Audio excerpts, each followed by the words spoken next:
একটি শহরে বড় বড় পুলিশ অফিসারদের মেয়েদেরকে টার্গেট করে একের পর এক ধর্ষণ এবং সেই মেয়েদের বাবাদের বাধ্য করা হয় সুসাইড করানোর জন্য। কিন্তু কেন? একের পর এক টুইস্ট আপনাদের মাথা ঘুরিয়ে দিবে। এরকমই একটা গা হিম করা থ্রিলার সিনেমা 2025-এ মুক্তিপ্রাপ্ত অফিসার অন ডিউটি নিয়ে আপনাদের মাঝে হাজির হলাম। আমি এনএস তাসনিম তোনা। আমার এক্সপ্লেন মুভি আর্টে আপনাদের সবাইকে স্বাগতম। প্লিজ বন্ধুরা, আমার এই চ্যানেলটি নতুন, আপনাদের কাছে আমার অনুরোধ, প্লিজ আমার চ্যানেলটা সাবস্ক্রাইব করবেন। ওকে বন্ধুরা, তাহলে মূল গল্পে চলে আসা যাক। সিনেমা শুরুতে জোসেফ নামে একজন পুলিশ অফিসারকে আমরা দেখতে পাই, যে একটি সুসাইড নোট রাইট করে সুসাইড নোট লেখার পর সে গলায় রশি ঝুলিয়ে আত্মহত্যা করে। কিন্তু সেই রুমে 4-5 জন ছেলে মেয়ে উপস্থিত ছিল। তারা নিজের চোখে তাকে সুসাইড করতে দেখে, কিন্তু তারা তাকে বাঁচায় না। তারপর আমরা একটি বাসকে দেখতে পাই। এই পাবলিক বাসে থাকা একজন বৃদ্ধা পুলিশকে কমপ্লেন করে যে এই বাসের মধ্যে থাকা 2 জন নারী তার গলার চেন চুরি করেছে। এই কথা শোনার পর পুলিশ অফিসার 2 জন নারীকে অ্যারেস্ট করে থানায় নিয়ে যায়। থানায় নিয়ে যাওয়ার পর তাদের জিজ্ঞাসাবাদ করা হয়, কিন্তু তারা অস্বীকার করে যে তারা কোনো চেন চুরি করেনি। এর মধ্যে সিআই হরিশঙ্কর এসে পড়ে। উনি জানতে চাচ্ছে এটা কি কেস। এসআই পুলিশ অফিসার জানায় এটা একটা চেন চুরির কেস। থানায় যে 3 জন নারী পুলিশ অফিসার ছিল তারা বাইরে, এজন্য বাধ্য হয়ে সে নিজেই জিজ্ঞাসাবাদ শুরু করে। জিজ্ঞাসাবাদ করার সময় মহিলা অফিসারকে বলে, আপনার যদি অনেক বেশি সন্দেহ হয়ে থাকে তাহলে আপনি আমাকে চেক করতে পারেন। এটা শুনে অফিসারের মাথা অনেক গরম হয়ে যায়। পরে এই মহিলার চুল ধরে মাইর দেয়। তখন মহিলা বলে, স্যার আমার বাচ্চা পেটে। পরে তখন তার পেটে একটা লাথি মারে। তখন পাশের মহিলাটি বলে, স্যার চেনটি আমার কাছে আছে, আমরা চেনটি চুরি করেছি। অন্যদিকে এসআই এর মেয়ে মেডিকেল পরীক্ষায় পাস করেছে, এজন্য এসআই হরিকে মিষ্টি খাওয়াচ্ছে। তখন এসআই হরিকে জিজ্ঞেস করে, স্যার এদের বিরুদ্ধে কি এফআইআর ফাইল করব? কেস ফাইল করলে এই বৃদ্ধা মহিলাকে জেল খাটতে হবে। ঠিক আছে, তুমি ওদেরকে ছেড়ে দাও। এসআই বলছিল, স্যার মহিলাটি প্রেগনেন্ট ছিল, কিন্তু আপনি ওকে লাথি দিয়েছিলেন। সে যদি নিজে থেকে হসপিটালে যায়, আমরা যদি ওকে হসপিটালে না নিয়ে যাই তাহলে আমাদের জন্য অনেক বড় সমস্যা হবে। উনি বলে, আমাকে তোমার এসব কিছু বলতে হবে না, কিভাবে কি করা লাগবে আমি সেটা নিজেই ভালোভাবে জানি। তারপর এসআই ওখান থেকে চলে যায়। হরি কোনো কিছু পরও করে না, সে একজন ঘাট তেরা টাইপের অফিসার, আর এজন্যই তাকে ডিএসপি থেকে ডিমোশন দিয়ে সিআই বানানো হয়েছে। কিন্তু এসআই এটি ডিএসপি স্যারকে জানিয়ে দেয়। এজন্য হরি অনেক রেগে যায় এবং বলে, তোমরা আমার আন্ডারে কাজ করো আর ঘোড়া ডেঙ্গিয়ে ঘাস খাও, আর যদি এটা করো তাহলে তোমরা বাকি জীবন শান্তিতে থাকতে পারবে না। তারপর স্বর্ণের দোকানে এক কর্মচারী মহিলা সিন্দাপ্পার নামে একটি লোককে নিয়ে থানায় চলে আসে। মেয়েটি তাকে বলছে সেই লোকটি একটি নকল চেন তার কাছে বন্ধক রাখার জন্য দিয়েছিল, কিন্তু সিন্দাপ্পা বলে, এই চেনটি নকল না, আমার ওয়াইফের অপারেশন করতে হবে, তাই আমি এই চেনটি বিক্রি করতে এসেছি। তারাই আমার আসল চেনটি নিয়ে নকল চেনটি দিয়েছে। হরি বলে, ওরা কি আগে তোমার চেন দেখেছিল যে তোমার চেনের ছবি ওরা কপি করে আরেকটা চেন রাখবে? সিন্দাপ্পা বলে, আমি আমার মেয়ের জন্মদিনে এই চেনটি তাকে গিফট করেছিলাম, আমি একজন বাস ড্রাইভার, আমি চোর না স্যার। সিন্দাপ্পা যে সত্য কথা বলছে তা প্রমাণ করার জন্য হরি সিন্দাপ্পাকে নিয়ে হসপিটালে যায় এবং সেখানে গিয়ে তার মেয়েকে জিজ্ঞেস করে, এই চেনটি কি তোমার? মেয়েটি বলে, হ্যাঁ চেনটি আমার, এটি আমার বাবা আমাকে কিনে দিয়েছিল। তবে মেয়েটি কথাবার্তায় হরির অনেক সন্দেহ হচ্ছিল, তাই হরি তার কনস্টেবলকে বলে, ডক্টরের কাছে সিন্দাপ্পাকে নিয়ে যাও, গিয়ে ডক্টরকে বলো আমি বলেছি ওদের বিল মেটাতে একটু দেরি হবে। পরে হরি মঞ্জুকে আউটসাইডে নিয়ে জিজ্ঞেস করে, তুমি আমাকে সত্যটা বলতে পারো, তোমার কোনো ভয় নেই?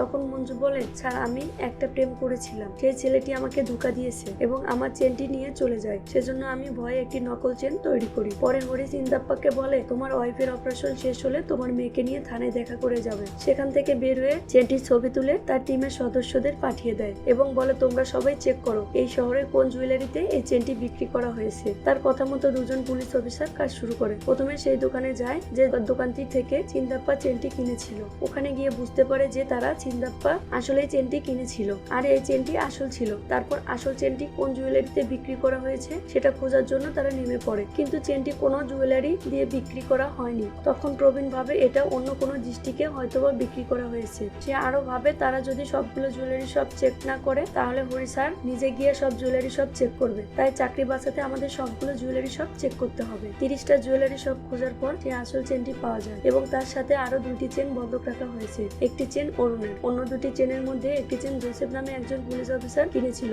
বাট সে এখন মারা গেছে, সে আর বেঁচে নেই, সে আত্মহত্যা করে মারা গেছে। কিন্তু 3 নম্বর চেনটি কোনো ডিটেলস পাওয়া যায়নি, কিন্তু কোথা থেকে সেটা কেনা হয়েছে সেটা জানা গেছে। হরি জোসেফের বাড়ি গিয়ে তার চেনটা দেখিয়ে জোসেফের স্ত্রীকে জিজ্ঞেস করে, এটা কার চেন? তখন জোসেফের মেয়ে বলে, ছাড় এটা তো আমার চেন, আমি টিউশনিতে যাওয়ার পথে আমার গলা থেকে চেনটা ছিনতাইকারী নিয়ে যায়, আমি ওয়েস্ট পুলিশ স্টেশনে কমপ্লেন করেছিলাম চেনটার জন্য। জোসেফের ওয়াইফ তাকে জানায়, আমার স্বামী কেন আত্মহত্যা করেছে তাও আমি জানি না, কিন্তু সে তো কাউকে কখনো ভয় পেত না। তারপর হরি সেখান থেকে বেরিয়ে যায়। অন্যদিকে দেখা যায় প্রবীণ এবং অ্যান্টনি তৃতীয় চেনটির খোঁজ নিচ্ছে। দ্বিতীয় চেনটি যেখান থেকে কিনেছিল তারা সেখানে ইনফরমেশন নিচ্ছে। তখন এই বিলের কপি দেখা মাত্রই তারা অবাক হয়ে যায় এবং তারা চমকে ওঠে, কারণ এই চেনটি আর কেউ কেনেনি। এই চেনটি তাদের স্যার হরি কিনেছিল। আর অ্যান্টনি হরিকে এটা না বলে সোজা সাউলকে কল করে বিষয়টা জানায়। সাউল তাকে বলে দেয় হরিকে কিছু বলার দরকার নেই, তোমরা সোজা আমার অফিসে চলে আসো। এদিকে হরি থানায় ফিরতে দেখে চিন্দাপ্পা তাদের জন্য অপেক্ষা করছে, কারণ তখন চিন্দাপ্পা ওয়াইফের সার্জারি কমপ্লিট হয়ে গেছে। হরি বলে আমি না তোমাকে বলেছি তোমার মেয়েকে নিয়ে আসতে, কিন্তু আনো নাই কেন? চিন্দাপ্পা বলে স্যার আমার মেয়েকে কেন আনতে হবে? হরি বলে গতকাল তোমার ওয়াইফের সার্জারি ছিল, এজন্য আমি তোমাকে কিছু বলিনি। এই চেনটি তোমার মেয়ে বদল করেছে। তখন চিন্দাপ্পা বলে দেখেন স্যার আপনার কোথাও ভুল হচ্ছে, আমার মেয়ে এরকম না। তখন হরি বলে দেখো চিন্দাপ্পা, তোমার মেয়ের একটা ছেলের সাথে সম্পর্ক ছিল, ওই ছেলেটি তোমার মেয়েকে ধোকা দিয়ে চেনটা নিয়ে গেছে, আর এজন্য আমি তোমার মেয়েকে এখানে আনতে বলেছি, যাতে করে ওই লম্পটটার নামে আমরা একটা কেস ফাইল করতে পারি। চিন্দাপ্পা বলে গতকাল আপনারা ওকে জিজ্ঞেস করাতে ওর আচরণ কেমন যেন পাল্টে গিয়েছে, ও আমার একমাত্র মেয়ে স্যার, আমি ওকে থানায় নিয়ে আসতে পারবো না। তখন ডিএসপি স্যার কল করে হরিকে দ্রুত তার অফিসে দেখা করতে বলে। সাউল বলে তুমি নাকি একটা কেস নিয়ে তদন্ত করছো? হরি বলে সকালে একটা ফ্যাকট কেস এসেছিল, তদন্ত করে আমি জানতে পারি যে অফিসার নিজের জীবন নিজেই আত্মহত্যা করে। এই জোসেফ এর মেয়ে এই কেসের সাথে জড়িত, তবে এখন একটি চেনের ডিটেলস পাওয়া বাকি, আর ওই চেনের ডিটেলস পাওয়া গেলে সবকিছু ক্লিয়ার হয়ে যাবে স্যার। তখন ডিএসপি তাকে জানায় তোমাকে ট্রেনিং এ যেতে হবে, 1 মাসের কোর্স, কাল সকালে তোমাকে সেখানে যেতে হবে। চিঠিটা নিয়ে যাওয়ার সময় সে বুঝতে পারছে এই কেসটি তদন্ত বন্ধ করার জন্য তারা প্ল্যান করে এটা করছে। আর হরি সাউলকে এটাও বলে যায় স্যার আমি বুঝতে পারছি, আমি যাতে এই কেসটি তদন্ত না করি এজন্য আপনারা আমাকে এখান থেকে সরিয়ে দিচ্ছেন। আপনারা কি ভেবেছেন আমি এই কেসে তদন্ত বন্ধ রাখবো? আমি যেখানেই থাকি না কেন এই কেসের তদন্ত চলবে। হরি বাড়ি এসে তার স্ত্রী গীতাকে সব বলছিল, আমি 1 সপ্তাহ মেডিকেল ছুটি নিব, এবং গীতাকে বলে রেপ কেস এসেছে, ওরা আমাকে সেই কেসটি থেকে সরানোর চেষ্টা করছে, আমি যাতে কেসটি তদন্ত না করি সেটা বন্ধ করতে ওরা আমাকে হায়দ্রাবাদের একটি ট্রেনিং এ পাঠাতে চাচ্ছে। আর তখনই থানা থেকে ফোন আসে চিন্দাপ্পার মেয়ে মুদ্রা আত্মহত্যা করেছে। এটা শোনা মাত্রই হরি চিন্দাপ্পার বাসায় চলে যায়। সেখানে গিয়ে দেখে সাউল আগেই সেখানে চলে এসেছে। চিন্দাপ্পা হরিকে বলে আমি আপনাকে আগেই বলেছিলাম ছাড়, কেসটা ফাইল করেন না, তারপর আপনি কেসটা ফাইল করেন, আপনার জন্য আমার মেয়ে আত্মহত্যা করেছে, আমার মেয়ের আত্মহত্যার জন্য আপনিই দায়ী। এটা বলে চিন্দাপ্পা হরির কলার চেপে ধরে, পরে অন্য পুলিশ সদস্যরা তাকে সরিয়ে দেয়। হরি চিন্দাপ্পার মেয়ের লাশ দেখে অসুস্থ হয়ে পড়ে। বাড়ি ফিরে হরি গীতাকে জিগায় আমাদের মেয়ে নীলা কোথায়? গীতা বলে ওর মাথা ব্যথা, তাই ও রুমে শুয়ে আছে। তারপর হরি তার মেয়ের রুমে যায়। সে রুমে গিয়ে দেখে তার মেয়ে নীলা রুমে নেই। সে অনেক রেগে গিয়ে গীতাকে বলে তার মেয়ে কোথায়? হরি অনেক বেশি রেগে গিয়ে তার গলা চেপে ধরে, বলে আমার মেয়ে নীলা কোথায় বলো। গীতা হরির কলার চেপে ধরে বলে তুমি তো আমার মেয়ে নীলাকে মেরেছো, তোমার জন্য আমার মেয়েটা মারা গেছে। হরির চোখের সামনে শুধু নীলার চেহারাটাই ভেসে উঠছে। হরির চোখে তার মেয়ের স্মৃতিগুলো ভাসছে। নীলা মারা গেছে, কিন্তু কি কারণে তার মেয়ে মারা গেছে, আর তার বউ গীতাই বা তাকে কেন দোষারোপ করছে? ছবির কাহিনী পিছনে চলে আসে। শ্যাম এসআই থমাসের সাথে প্রতিশোধ নেওয়ার জন্য তার মেয়ের সাথে সম্পর্ক করে এবং তার মেয়ের সাথে শারীরিক মেলামেশা করে। এসআই সাউলের কাছে জানতে চায় শ্যামের সাথে তার ঝামেলাটা কোথায়। সাউল বলে কয়েক বছর আগে ছেলেটি 16 বছরের একটি মেয়ের সাথে সম্পর্কে বিষয়ে এসআই থমাস একটি পক্স কেস ফাইল করে, কিন্তু সে সময় ছেলে এবং মেয়ের ফ্যামিলি থমাসকে অনেক রিকোয়েস্ট করে যাতে তাদের এটা ফাইল না করা হয়, কিন্তু কেসটি জেলা পর্যায়ে চলে যায়। থমাসের আর কিছু করার ছিল না, ও যেন কোনোভাবেই বের হতে না পারে, ওর উপরে সবাই নজর রাখো। তখন একজন পুলিশ অফিসার এসে তাকে জানায় স্যার একটা বড় ধরনের সমস্যা হয়েছে। সাউল সেটি জানার পর গীতাকে কল করে। সে গীতাকে বলে তুমি হরিকে কল করো এবং হরিকে বাসায় ডাকো, আমি তোমার বাসায় আসছি। সাউলের কথা মতো গীতাও তাই করে। তবে হরি চলে যাওয়ার সময় লক্ষ্য করে এসআই থমাস সেই এসপি অফিসে ঢুকছে। থমাসকে দেখে হরির সন্দেহ হচ্ছিল, এজন্য হরি বাসায় না গিয়ে থমাসের পিছে পিছে আসে। অন্যদিকে শ্যামের ল্যাপটপ চেক করে এসআই থমাসের মেয়ে কিছু নেগেটিভ ভিডিও পাওয়া যায়, আর থমাস সেটা দেখে শ্যামকে অনেক মারধর শুরু করে। সবাই মিলে থমাসকে থামানোর চেষ্টা করে এবং হরি সেখানে আসে। আর হরিকে দেখে থমাস সেই ল্যাপটপটা লুকানোর চেষ্টা করছে। শ্যাম বলে এই ভিডিও শুধু ল্যাপটপই না, এটা আমার আরো অনেক জায়গায় আছে, আমি এই ভিডিওটা নেটে সাইডে সারা দুনিয়ার মানুষকে দেখাবো। এসব শোনার পর হরি জোর করে তার ল্যাপটপটা চেক করে, আর ল্যাপটপটি ওপেন করাতেই তার মেয়ে নীলার ভিডিও দেখতে পায়। এটা দেখে হরি অনেক রেগে যায় এবং কষ্ট পায়। হরি তার এই মেয়ের ভিডিওর বিষয় যেন জানতে না পারে, সেজন্য তারা সবাই প্ল্যান করে তাকে এখান থেকে সরিয়ে নিয়ে যাওয়ার চেষ্টা করছিল। তারপরে হরি সেই ভিডিওটা দেখে ফেলে। মেয়ের এমন ভিডিও দেখে সে সহ্য করতে পারে না। সহ্য করতে না পেরে তার হাতে থাকা ল্যাপটপ দিয়ে শ্যামের মাথায় বাড়ি দেয়। শ্যাম সেখানেই মারা যায়। অন্যদিকে সাউলের থেকে সবকিছু জানার পর গীতা বাসায় তার মেয়ের কাছে আসে। নীলা বলে মা আমি এমনটা করতে চাইনি, ও আমাকে ধোঁকা দিয়েছে। নীলা তার বাবাকে অনেক ভয় পাচ্ছে। তখন তার মা তাকে বোঝায় তোমার বাবাকে বোঝালে সবকিছু ঠিক হয়ে যাবে, তুমি ভয় পেও না। তারপর হরি এসে তাড়াহুড়া করে নীলার রুমের দিকে যাইতে থাকে।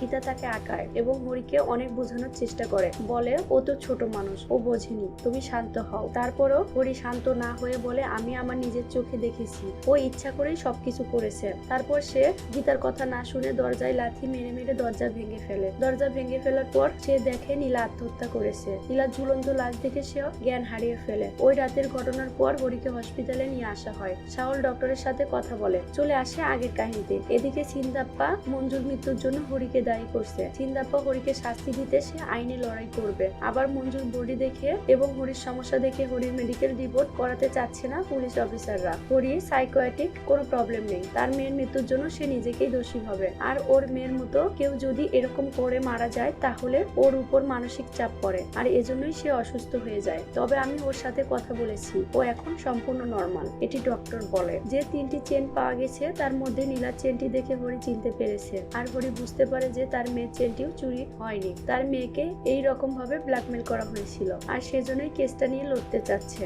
আর এটা হওয়াটাই স্বাভাবিক, কারণ একজন বাবা তো শুধু পুলিশ অফিসারই না। গীতা গত রাতে ঘটনাকে কেন্দ্র করে সে নিজেকে আর সেফ মনে করছে না। গীতা বলে, আমি আমার ফিউচারের কথা বাদ দিলাম, আমার মেয়ের তো ফিউচার আছে, ওকে নিয়ে আমাকে বাঁচতে হবে। হরি তাকে বোঝাতে যেতেই সে হরিকে কিছু কথা শুনিয়ে দেয়, বলে তুমি আমার মেয়ের খুনি, তোমার জন্যই আমার মেয়ে মারা গেছে, আমি তোমাকে কোনোদিনই ক্ষমা করতে পারবো না। এরপর গীতা তার ছোট মেয়ে মিনুকে নিয়ে তার বাপের বাড়ি চলে যায়। মেয়ের মৃত্যুর জন্য সে নিজেকে দোষারোপ করছে, আর নীলা আর তার ফ্যামিলির সাথে কাটানো সেই মুহূর্তগুলো সে প্রতিনিয়তই কল্পনা করছে। এসব স্মৃতি মনে করে অনেক কান্না করে। হরি জানতে পারে থমাস জেল থেকে বের হয়েছে। থমাসের সাথে হরি দেখা করতে যায়। সেখানে থমাসের বউ হরিকে দেখে রেগে যায়, কারণ তার দোষ নিজের উপর নিয়ে তার স্বামী এতদিন জেলে ছিল। সেই রাতে থমাসের বাড়িতে 4-5টি ছেলে মেয়ে আসে। তারা এসে বলে, আমরা আপনার মেয়ের বোন। এই বলে তারা ঘরের ভিতরে ঢুকে পড়ে। থমাসের তাদেরকে দেখে সন্দেহ হচ্ছিল। থমাস তাদের স্কুলের ফটো দেখে বলে, শ্রীদেবী নাম কোনটা, কিন্তু তারা বলতে পারে না। তখন থমাস তাদেরকে জিজ্ঞাসাবাদ করে, তোমরা কে বলো তো? তখন একজন বলে, আমরা আমাদের ফ্রেন্ডের মৃত্যুর বদলা নিতে এখানে এসেছি, তুই আমাদের বন্ধুকে মেরেছিস। এই বলে তারা থমাসের উপরে হামলা করে এবং থমাসকে মারধর করতে থাকে। থমাস এবং তার বউকে বিষ খেয়ে মেরে ফেলে। তখন থমাসের বউ বলে, আমার স্বামী শ্যামকে মারেনি, শ্যামকে হরি মেরে ফেলেছে। তারা থমাসের ফোন থেকে হরিকে খুঁজে পায়। হরি থমাসের বাড়ি যায়। সেখানে দুজনের মৃতদেহ দেখে তার মনে সন্দেহ হয় যে তারা কখনোই আত্মহত্যা করতে পারে না। সবাই আত্মহত্যার কথা বললেও হরি সেটা মানে না। সে বলে, নিশ্চয়ই কেউ তাদেরকে মেরে ফেলেছে। হরি তার মেয়ে নীলার বন্ধুদের শ্যামের ফটো দেখে জিজ্ঞেস করে, এটা কি নীলার বয়ফ্রেন্ড ছিল?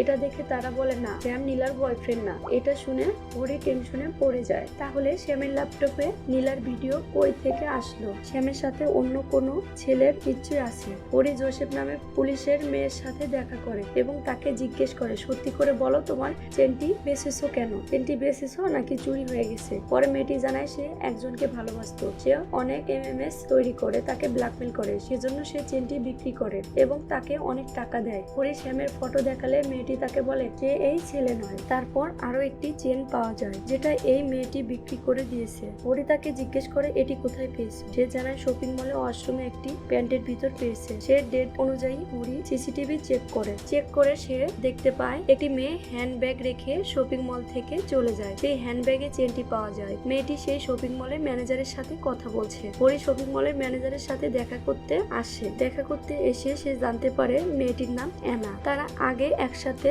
ক্লাবে ডান্স করত। এখানে অ্যানা তাকে চিনতে পারেনি। এর বেশি সে কিছুই জানে না। তারপর হরি দেখতে পায় তাকে 4-5 জন ফলো করছে। ক্রিস্টি বলে, আমাদের আন্ডারগ্রাউন্ড হওয়ার সময় এসেছে। যেহেতু হরি অ্যানার পরিচয় পেয়ে গেছে, সিনিয়র অফিসার হরিকে জিজ্ঞেস করে, এখন কি খবর? হরি বলে, নিশ্চয়ই শ্যামের বন্ধুরা প্রতিশোধ নেওয়ার জন্য জোসেফকে হত্যা করেছে। এটা পুরোপুরি ওদের মাস্টার প্ল্যান ছিল। জানতে পেরেছি অ্যানা নামে একটা মেয়ের ব্যাপারে। অ্যানা ব্যাঙ্গালোরে থাকতো, শ্যামও ব্যাঙ্গালোরে থাকতো। এদের মধ্যে কোনো একটা কানেকশন আছে। হরি তার টিম নিয়ে ব্যাঙ্গালোরের উদ্দেশ্যে যাত্রা শুরু করে। সেখানে গিয়ে সে জানতে পারে জোসেফ নামে পুলিশটি সেই ব্যাঙ্গালোরে চাকরি করত।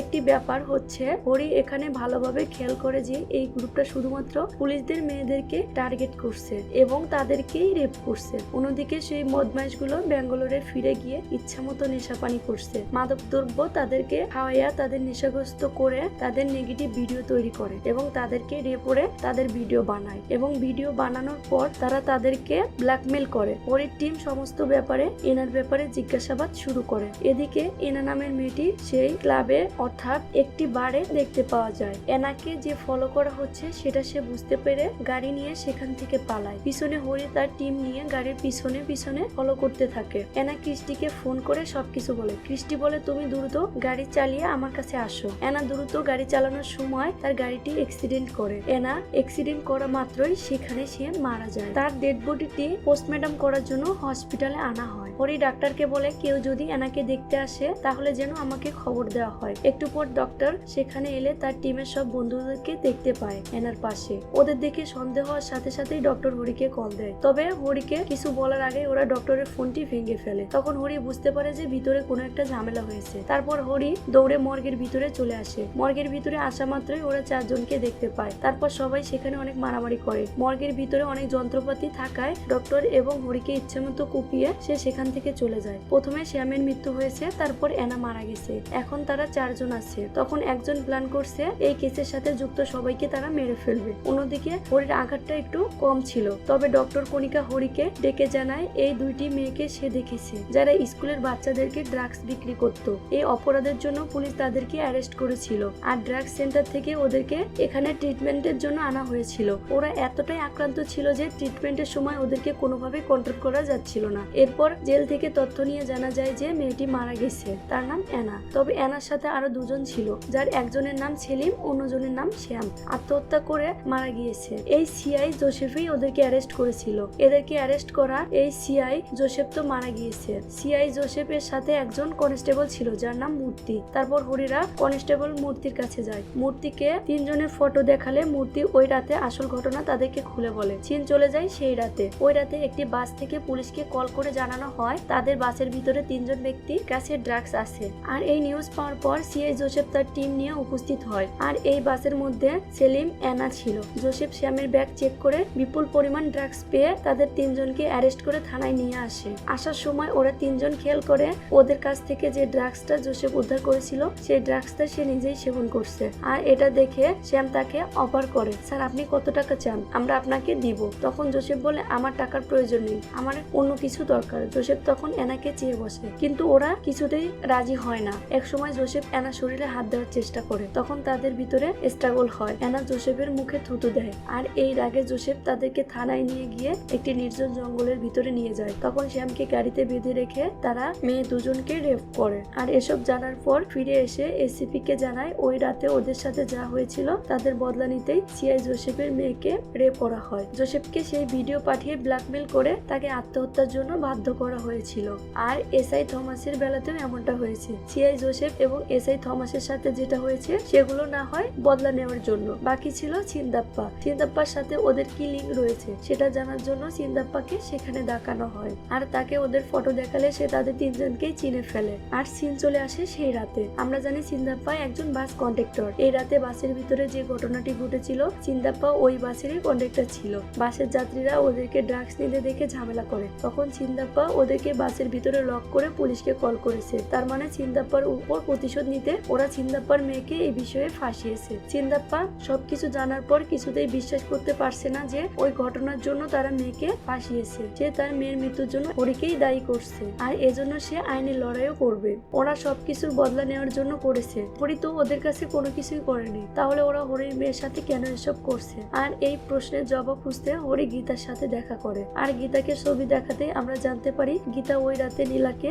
ওই বাসে করে ব্যাঙ্গালোরে যাচ্ছিল। নীলা বারবার শ্যাম আর এনার দিকে লক্ষ্য করছিল। ওরা বাসের ভিতরে অনৈতিক কর্মকাণ্ডে লিপ্ত ছিল। সেটা গীতা নীলাকে দেখতে নিষেধ করছে। গীতা দেখে তারা বাসের ভিতরে ড্রাগস দিচ্ছে। এটা দেখার পর গীতা চুপ থাকতে পারেনি। তখন গীতা প্রতিবাদ শুরু করে। আর গীতা প্রতিবাদ করা দেখেই বাসের যাত্রীরা তাদের কাছে এগিয়ে আসলে ঝামেলা আরো বেড়ে যায়। এরপর বাসের কন্ডাক্টর চিন্দাপ্পাকে ডাকা হয়। চিন্দাপ্পাকে ডাকলে সে পুলিশকে কল করে। আর এসব কিছু সূত্র শুরু হয়েছিল গীতা এবং নীলার মাধ্যমে। আর এজন্য ওরা বদলা নিতে নীলাকে টার্গেট করছিল। তবে ওই রাতে গীতার প্রতিবাদের জন্যই যে নীলাকে তার জীবন দিতে হয়েছে গীতা এখনো জানে না। শাওল হরিকে বলছিল যে এখন তো গীতাকে এসব জানিয়ে দেওয়া দরকার। তখন হরি বলে এসব কথা তুমি গীতাকে বলো না, কারণ আমি যে পেইন এর ভিতর দিয়ে জীবন পার করছি আমি চাই না গীতা বাকিটা জীবন এসব পেইন নিয়ে জীবন পার করুক। এরপর গীতা সিদ্ধান্ত মতো গীতা আর হরিকে ডিভোর্সের আবেদন দেওয়া হয়। এরপর ব্যাঙ্গালোরে সেই 3 জনের ফোন নাম্বার নিয়ে তাদের নামে নামে রেজিস্টার করা কোনো নাম্বার আছে কিনা সেটা চেক করা হয়। দেখা যায় ওদের নামে রেজিস্টার করা একটা ফোন কেরালাতে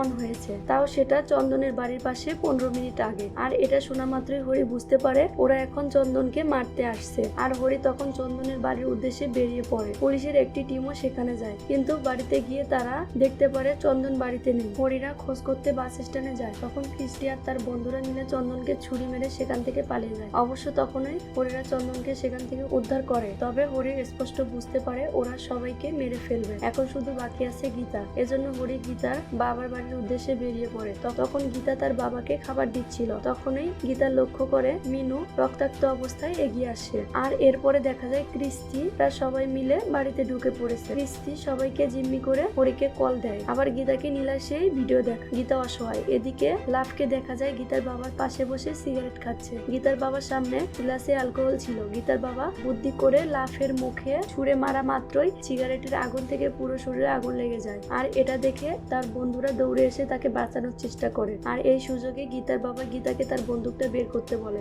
আর ওরা যখন ফিরে আসে গীতার বাবা সবাইকে গুলি ছুটতে থাকে, আর গুলি ছোড়া মাত্রই সবাই লুকিয়ে পড়ে। এই সুযোগে গীতার বাবা গীতা ও মিনুকে বাড়ি থেকে পালিয়ে যেতে বলে। বেশ কিছুক্ষণ গোলাগুলির পর গীতার বাবার বুলেট শেষ হয়ে যায়। হয়ে যাওয়ার পরে তারা গীতার বাবাকে মেরে ফেলে। তারপর তারা গীতার গাড়ির পিছনে ফলো করতে থাকে। অবশ্য কিছু দূরে যাওয়ার পর ওরা গীতাকে ধরে ফেলে। গীতা মিনুকে বাঁচানোর জন্য ওদেরকে বাধা দিয়ে মিনুকে সেখান থেকে চলে যেতে বলে। ওদের মধ্যে একজন গীতাকে মেরে মিনুকে খোঁজার চেষ্টা করে। মিনু বাঁচার জন্য রাবার বাগান দিয়ে দৌড়াচ্ছে। এর মধ্যে হরি এসে দেখে গীতা রক্তাক্ত অবস্থায় ছটফট করছে। তবে গীতা মিনুর কথা বলে যে ওরা মিনুর পিছন করছে, এজন্য হরি গীতাকে এই অবস্থায় রেখে মিনুকে বাঁচাতে যায়। এরপর ওই চারজনের সাথে হরির প্রচুর ফাইট হয়। কিছুক্ষণ পর সব পুলিশ সেখানে এসে পড়ে আর ওদের চারজনকে অ্যারেস্ট করা হয়। গীতা এবং মিনুকে উদ্ধার করে হসপিটালে নিয়ে যাওয়া হয়। অল্পের জন্য তারা বেঁচে যায়। চীন চলে যায় কয়েক মাস পর। গীতা মিনুকে নিয়ে ফিরে এসেছে। আজ মিনুর বার্থডে, আর ওই দিনে রাহুল এসে তাদেরকে জানায় ওই চারজনের মুক্তি পেয়েছে। আর ওরা চারজনেই জেল থেকে বের হয়ে নির্জন একটি জায়গায় গিয়ে ড্রাগস নিয়ে তারা ড্রাগস সেবন করছে। আশ্চর্যজনক ভাবে দেখা যায় ওই রাতে মাঠের মধ্যে তাদের চারজনের মৃতদেহ পাওয়া যায়। পুলিশের তদন্তে জানা গেছে ড্রাগস বেশি নেওয়ার কারণে তাদের মৃত্যু হয়েছে। এটা শুধু পৃথিবীর মানুষকে দেখানোর জন্য, বাস্তবটা আসলেই ভিন্ন। কারণ হরি সার্বক্ষণিক ওদের উপরে নজর রেখেছে। ওরা যে জেল থেকে মুক্তি পাচ্ছে সেটাও হরি জানতো, আর ওরা মাঠের মধ্যে দাঁড়িয়ে যে ড্রাগস নিচ্ছে সেটাও হরি জানতো। এজন্য হরি ড্রাগসের ভিতরে কেমিক্যাল মিশিয়ে দিয়েছিল, যেটা নেওয়ায় তাদের মৃত্যু হয়েছে। সর্বশেষ হরি তার মেয়ের মৃত্যুর প্রতিশোধ নিয়েছে। সিনেমাটি আপনাদের কেমন লাগলো প্লিজ কমেন্টে জানাবেন। ধন্যবাদ সবাইকে।